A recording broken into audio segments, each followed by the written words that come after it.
dernière présentation. Ça avance vraiment vite cette soirée-là.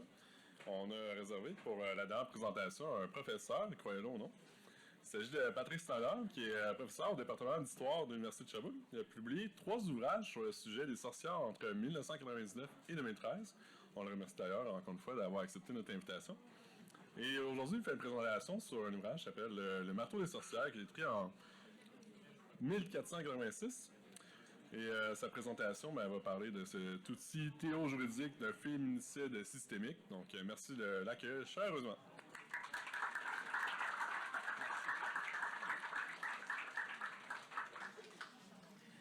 Donc, merci beaucoup pour la présentation. Merci pour l'invitation, surtout.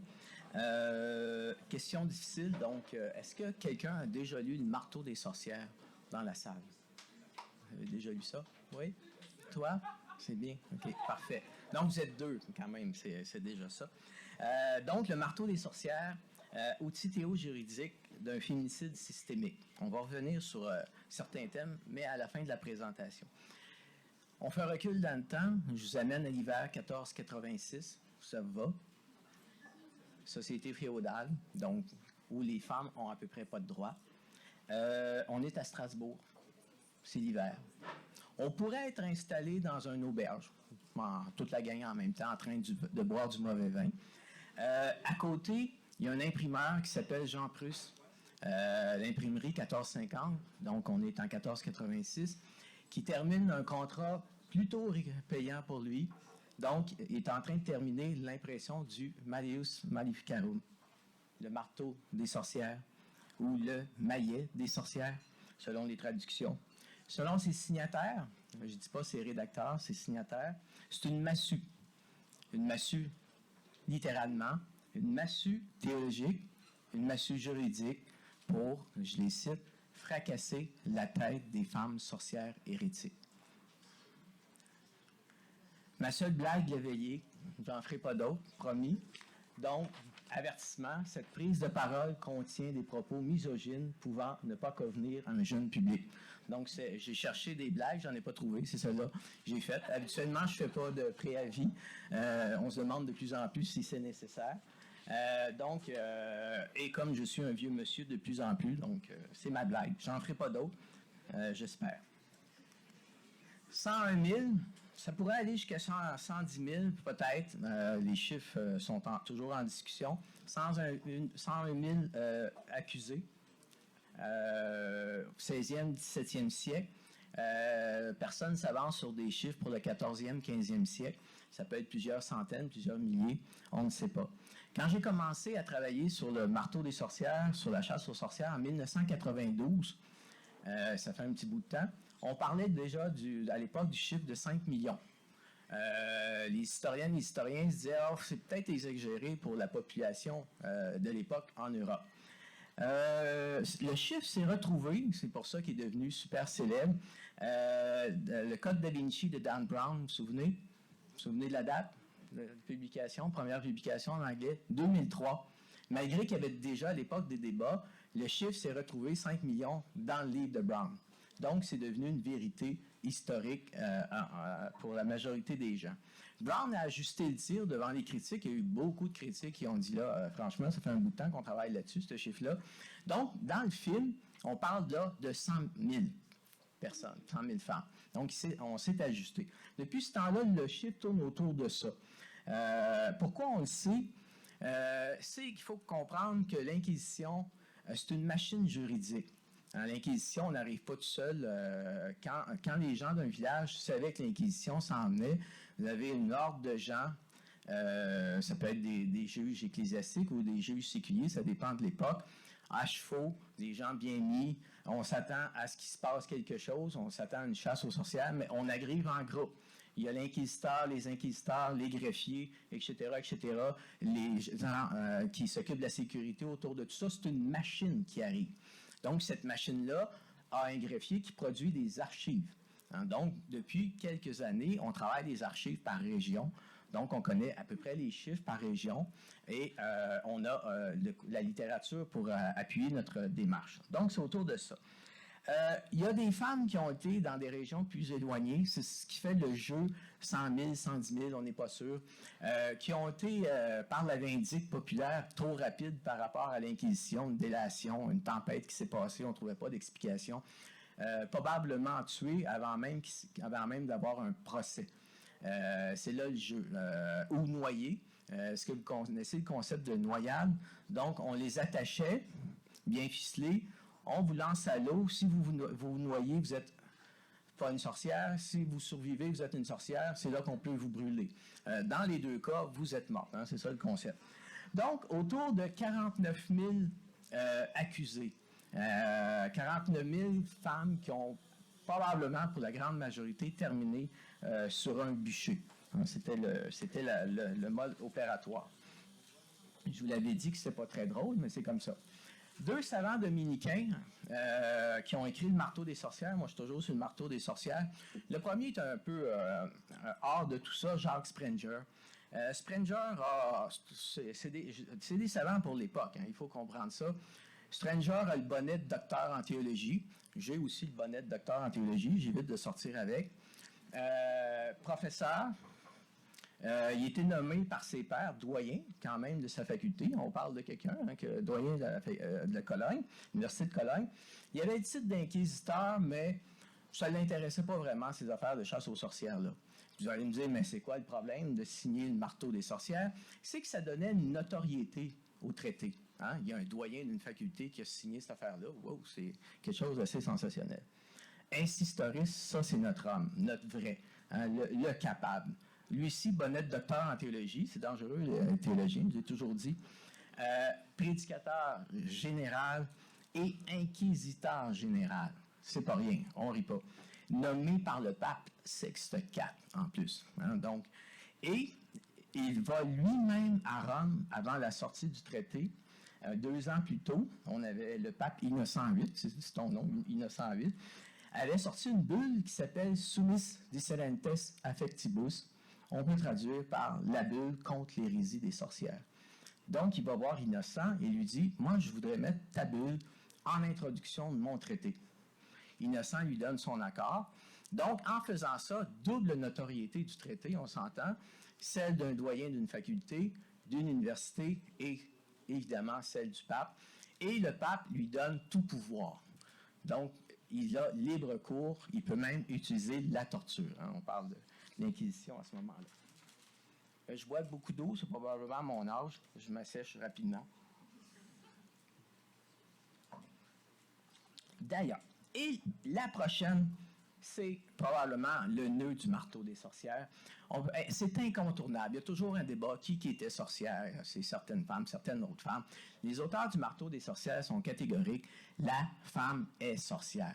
Il n'y a pas de débat. C'est une vieille femme, c'est une belle femme, c'est une telle femme. Toutes les femmes sont sorcières. Ça va? Il s'agit juste des poignées sur le fait puis les condamner. Il n'y a pas de discussion là-dessus. Évidemment, on parle du marteau des sorcières. Donc, il y en a dans toutes les classes sociales. Pas parce que vous êtes... c'est pas juste des vieilles femmes laides, hein, en guillemets. Même, c'est le contraire. Les auteurs du marteau vont dire que la beauté féminine est dangereuse. Évidemment, n'oubliez pas que c'est des clercs, hein? Des clercs qui viennent de se faire imposer le célibat ecclésiastique. Donc, la femme est dangereuse. Je les comprends. Hein? Ils ont peur de la femme, puis ils ont peur des femmes qu'ils trouvent particulièrement belles. Donc, ça fait partie du contexte un peu. Donc, cette idée de femmes, de belles femmes, donc ils le disent souvent, et d'autres inquisiteurs l'ont dit, par exemple Pierre de Langue, qui fait sa chasse un peu plus tard, en 1612, dans les Pays-Basques. Lui, il trouve les femmes rousses des Pays-Basques splendides, et comme elles sont rousses, elles sont plus proches du diable, et il dit, ben c'est bien évident que le diable s'est campé aux Pays-Basques, tellement il y a de belles femmes rousses. Donc, vous voyez, et donc là, il y a un danger. Le marteau, c'est aussi une chasse, Catherine en parlait tantôt, c'est aussi une menace contre les sages-femmes. Il y a des questions qui pointent spécifiquement les sages-femmes. Donc, il y a un débat là-dessus. les médecins suivent les inquisiteurs, les médecins de l'époque, évidemment. Le marteau sous-entend une guerre contre les sages-femmes. Ils vont dire, par exemple, que les sages-femmes menacent la chrétienté par les avortements, par les maladies qu'elles transmettent, par les poisons qu'elles vont créer, etc., etc. Ça fait vraiment partie de l'analyse historique. On l'oublie souvent, du phénomène des sages-femmes ou d'exclusion des sages-femmes de la médecine. On est dans l'entrelac du débat. Il y a un Jean-Vière, entre autres, je vais en parler un peu plus à la fin, qui est médecin, qui défendait la prédominance du savoir masculin sur ces savoirs féminins-là. Ça va? Donc, ça, c'est intéressant. Cette représentation-là, qui est plus tardive, ce qu'il faut comprendre, c'est qu'il y a, pour les auteurs du marteau, il y a une fusion identitaire entre la femme et la sorcière et le diable. Ça va? Donc, ce n'est pas séparé. C'est deux versions du même personnage. C'est vraiment l'identité de la femme n'existe pas sans le diable. Donc, ça, cette représentation-là, pour moi, c'est la plus magnifique. Donc, sur un côté, vous avez une femme assez noble, selon son habillement, on peut dire que c'est une femme noble. Et le versant, c'est le diable. Donc, le diable qui est toujours présent avec elle. C'est important aussi de savoir... Bon, j'ai sauté... Bon, non, c'est moi qui ai perdu.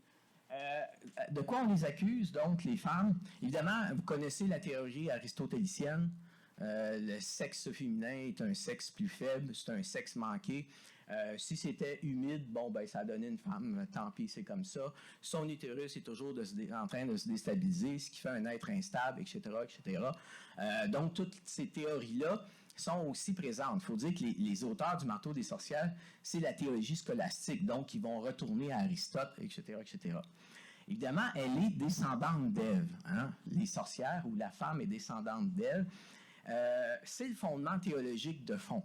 C'est l'argumentaire. Vous connaissez Genèse? Il y en a encore qui connaissent Genèse? Genèse 2, oui. Donc, Genèse 2, c'est la femme qui succombe au serpent, qui lui dit, ben, si tu manges la pomme, tu vas devenir éternel. Dieu t'a caché ça. Et la femme succombe, évidemment, et il en fait manger aussi à Adam. Donc, les femmes de génération, dans la théologie de l'époque, de génération en génération, sont descendantes d'Ève. Donc, elles sont plus près du diable. Pour elles, c'est un prolongement naturel.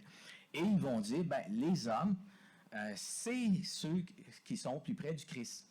Ils sont moins portés à suivre le diable, sont moins portés à faire des maléfices, puisque eux représentent le Christ. Et là, on ne parle pas juste des théologies. Donc, cette idée d'Ève est sous-jacent à l'ensemble du discours.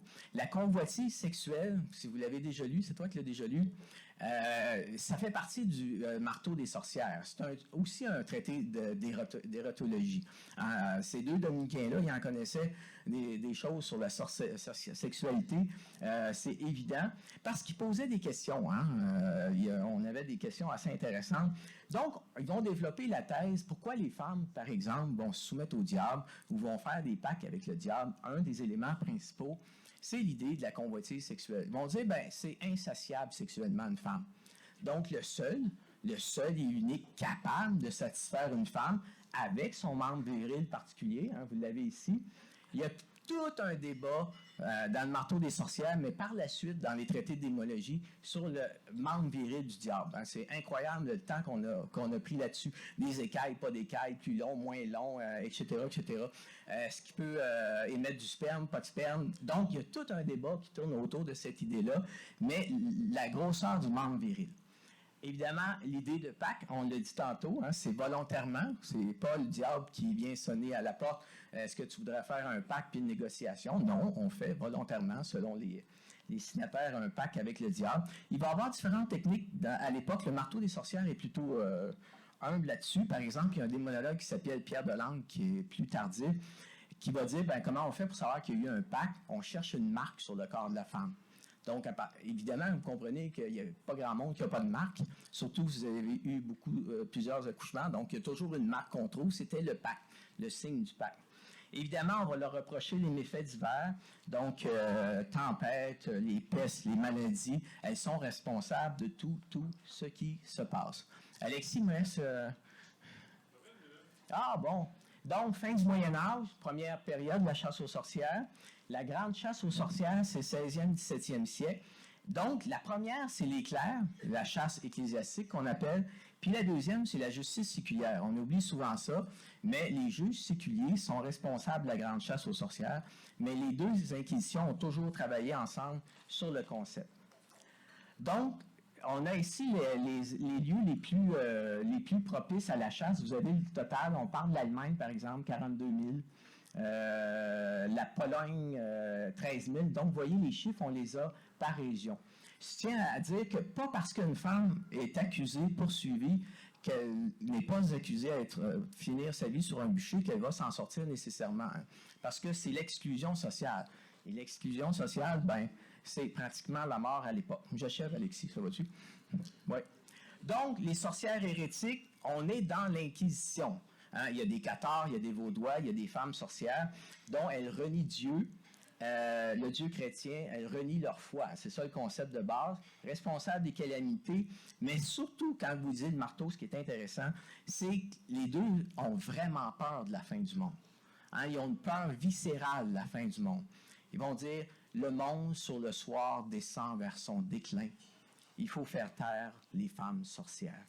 Pour eux, les femmes sont en train de détruire la planète. La prise de parole des femmes doit être contrôlée. Donc, ils se considèrent eux-mêmes comme des envoyés de Dieu. Ils se disent le prolongement de Dieu, le bras de Dieu pour sauver la chrétienté. L'autre élément le plus important à retenir, c'est celle qui est sans droit. Les femmes, c'est la troisième partie du marteau des sorcières.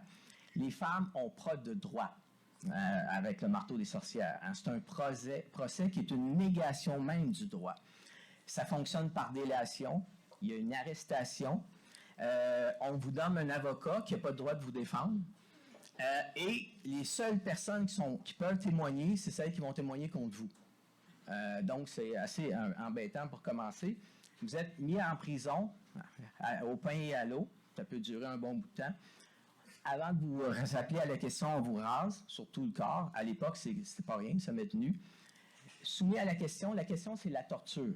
Hein? Vous en avez un élément de la torture là, c'est ce qu'on appelle l'estrapade.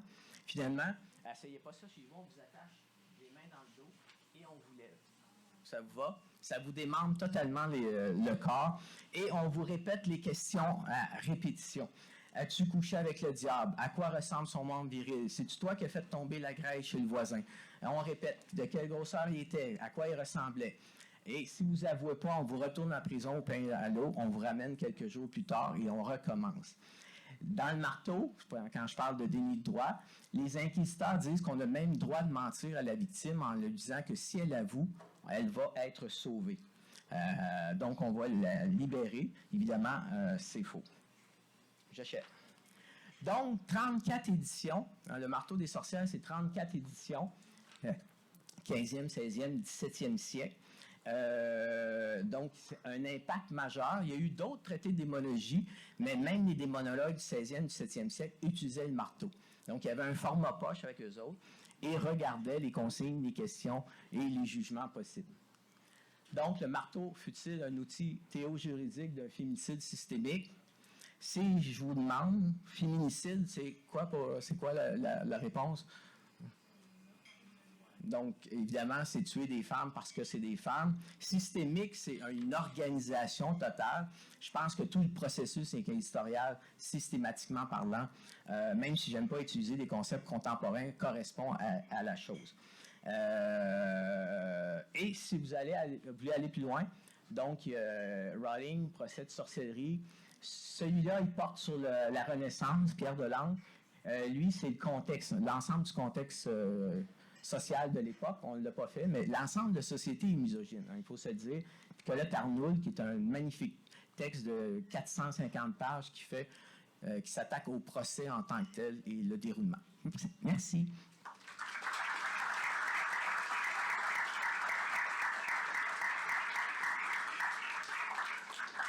Donc, merci Patrick Stanner pour cette belle présentation, j'ai le goût de dire ensorcelante, vraiment un talent d'accroche du public. Là. Encore une fois, je fais des jeux de mots avec les présentations. Puis on a déjà une question de Léa Malouin, donc je laisse immédiatement la parole. Bonsoir, super présentation. Je voulais savoir, est-ce qu'il y a eu des voix dissidentes qui se sont élevées contre le marteau ou d'autres traités de démonologie, ou les gens étaient plutôt silencieux? Non, il y en a eu beaucoup. Qu'on ne les connaît pas, c'est une partie assez oubliée de l'histoire de l'Inquisition, particulièrement de la chasse aux sorcières. Il y a beaucoup de gens qui se sont levés. On oublie de dire qu'il y a des prêtres qui ont été brûlés comme sorciers parce qu'ils sont opposés au phénomène de la chasse aux sorcières, mais à partir du moment où vous leviez la voix contre, ça prenait quelqu'un pour vous protéger parce que vous étiez vous-même accusé de sorcellerie. Donc, c'est assez difficile de s'en sortir. En 1569, il y a un médecin qui s'appelle Jean Vière qui écrit un traité où il dénonce les inquisiteurs, où il déconstruit le marteau des sorcières, où il dit que c'est scandaleux de faire souffrir ces femmes-là, de les accuser de choses qu'elles ne peuvent pas avoir faites. Comme médecin, il dit, voler sur un balai, ça se peut pas, peu importe la façon que tu vas procéder. Mais il a créé un autre problème. C'est qu'il a dit, oui, il veut il veut pas qu'on condamne les femmes sur ces critères-là, sauf que lui, il a inventé le concept de mélancolie. Il a dit, c'est pas qu'il a créé ces méfaits-là, c'est que c'est plutôt qu'elles sont mélancoliques et folles. Donc, au lieu de les brûler, il faut les traiter. Ce qui a donné, finalement, une récurrence de sa pensée jusqu'au 19e siècle, parce que les aliénistes utilisaient le marteau des sorcières et le texte de Vière pour démontrer jusqu'à quel point, finalement, les femmes étaient folles. Que c'était un traitement d'hystérie que ça leur prenait et non des accusations contre sorcellerie. Fait que tu vois que ça se continue jusqu'au 19e. C'était long avant qu'on abandonne l'idée de folie des femmes, finalement. C'est bon. Merci beaucoup. Merci. Bonsoir, merci en tout cas pour la présentation. Du coup, ma question, c'était ça fait un peu le lien. C'était, du coup, vous avez dit qu'au XVIe et XVIIe siècle, ça c'était vraiment la grosse partie de la chasse aux sorcières. Ouais. Mais est-ce que c'est une accentuation de ce qui était déjà avant, dans le sens où si les choses les mesures qui ont été prises sont devenues de plus en plus violentes, est-ce que l'Église avait peur de quelque chose? Est-ce qu'il y avait une montée de certaines idéologies qui faisaient qu'il fallait garder le cheptel de telle façon, et donc du coup il fallait prendre des mesures de plus en plus draconiques pour montrer que les gens s'éloignaient de la vraie doctrine? Est-ce que c'est des trucs qui sont liés que ça? Est-ce que c'est dû à ça? Qu'est-ce qui faisait peur? Est-ce qu'il y a quelque chose qui faisait peur à l'Église en face, ou est-ce que... Mais en fait, ce que je dis, peut-être que je suis allé trop vite, c'est que la grande chasse aux sorcières, c'est pas l'Église. Ah oui, d'accord. C'est les justices séculières. Donc, l'Église a préparé le terrain sur les arguments théologiques, juridiques, mais dans sa façon de concevoir, l'Église ne pouvait pas faire couler le sang. Donc, elle remettait, même à la première période de la chasse aux sorcières, 14-15e siècle, la victime au bras séculier, qui, elle, pouvait faire couler le sang, donc torturer la femme et la mettre sur le bûcher. Mais les deux juridictions ont toujours le même discours, genre Pierre Delanque, Baudin, des juges séculiers, c'est qu'ils ont peur que les femmes menacent même la chrétienté ou l'avenir de la société. Ça, c'est resté prégnant jusqu'au 17e siècle comme concept, autant au niveau ecclésiastique qu'au niveau séculier. C'est vraiment une peur. Et ce qui est intéressant, c'est qu'on l'inscrit souvent. Moi, je l'inscris le marteau des sorcières. Je ne sais pas si vous connaissez le concept de la querelle des femmes. Connaissez-vous ça? C'est un concept historique intéressant. Puis moi, je pense que le marteau, c'est une réponse à ça. C'est qu'à partir du 14e siècle, les femmes ont commencé à prendre la parole. Entre autres, une des grandes dames de l'histoire, c'est Christine de Pisan, qui a, elle, écrit ce qu'on appelle la Cité des dames. Donc, la Cité des dames, c'était une réplique à Augustin, qui est très avant elle, 3e siècle, qui avait écrit la Cité de Dieu, mais qui parlait que des hommes. Donc, Dieu est proche des hommes, etc. Et Christine de Pisan a dit, non, ça ne fonctionne plus, votre affaire. Il y a des grandes femmes, les femmes sont capables de réfléchir et tout ça. Et la querelle des femmes, c'est la réplique des hommes de ces différentes époques-là aux hommes. C'est une réponse organisée, c'est une réponse intelligente par des femmes savantes. Et moi, je pense que ça a commencé à faire peur, puis que le marteau, c'est un des bras de cette résistance-là, finalement, à la prise de parole des femmes. Évidemment, les historiens vont dire que je suis dans le champ, mais en même temps, peu importe le traité de démonologie, je les ai pas mal toutes lus, là, peu importe le traité de démonologie qu'on va prendre, c'est toujours, qu'il soit ecclésiastique ou séculier, c'est toujours une contestation des femmes. Un vouloir de contrôler les femmes, un vouloir de contrôler la parole des femmes. Puis d'ailleurs, les auteurs du marteau le disent clairement, il faut faire taire ces femmes-là. Donc, il faut faire taire les femmes. Elles parlent trop, elles caquettent trop, les femmes. Donc, il y a un genre de contrôle aussi derrière ça. Parce que du coup, il y aurait une prise de parole de plus en plus élevée, Oui, et donc, du coup, qui dérange. Ouais, Mais, ouais.